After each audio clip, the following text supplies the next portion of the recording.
Saya nggak tahu kok Bapak melakukan uji konsekuensi terhadap nilai kerja nyata.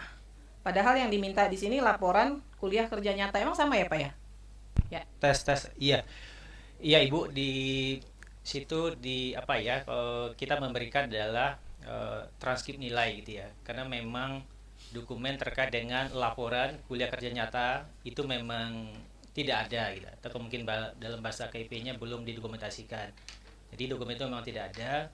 Nah, maka kemudian kami dengan etikat baik gitu ya, mencoba kemudian mencari-cari gitu ya, menelusuri di teman-teman fakultas itu, berusaha semaksimal mungkin menelusuri ya setiap info, setiap kemudian taharak dan seterusnya itu, maka kemudian adalah data nilai apa dari Pak Jokowi bersama juga dengan nilai-nilai mahasiswa yang KKN yang ada pada saat itu.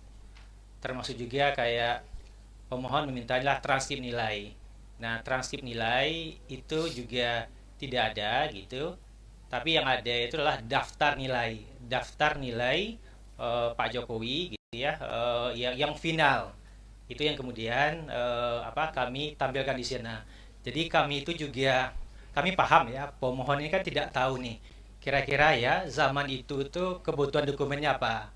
Nah, sehingga kemudian kami kalau itu ada dokumennya, kami kemudian kami sampaikan dan kami uji konsekuensinya. Jadi itu Ibu. Ya, jadi begini Pak, Bapak ketika melakukan uji konsekuensi kan kami minta harus berdasarkan informasi yang sedang disengketakan kan? Maka Bapak harus mengacu ke sini Pak. Misalnya, nih, laporan kuliah kerja nyata. Terlepas dari Pak Jokowi-nya ada atau enggak kita nggak ngurus. Oke. Itu nanti di pembuktian. Ada nggak sih sebenarnya gitu. Tapi Bapak harus melakukan uji konsekuensi. Apakah laporan kuliah kerja nyata itu sebenarnya terbuka atau tertutup? Itu dulu Pak. Apakah dikecualikan? Kalau dikecualikan maka Bapak harus lakukan uji konsekuensi, mengacu kemana, dasar hukumnya apa, begitu. Kemudian laporan tugas akhir. Jadi jangan di sini dimintanya laporan kuliah kerja nyata, Bapak bikin di sini yang diuji nilainya, padahal yang diminta laporannya. Kan jadi nggak sinkron nih, Pak. Ya kan? Maka kan majelis nanti akan membuat pertimbangan berdasarkan hasil uji konsekuensi. Maka harus mengacu ke sini. Jadi Bapak semuanya harus mengacu ke semua informasi yang diminta ini. Ya, jadi kalau yang diminta laporan jangan Bapak uji nilai, kita tahu kalau nilai dikecualikan itu kita tahu.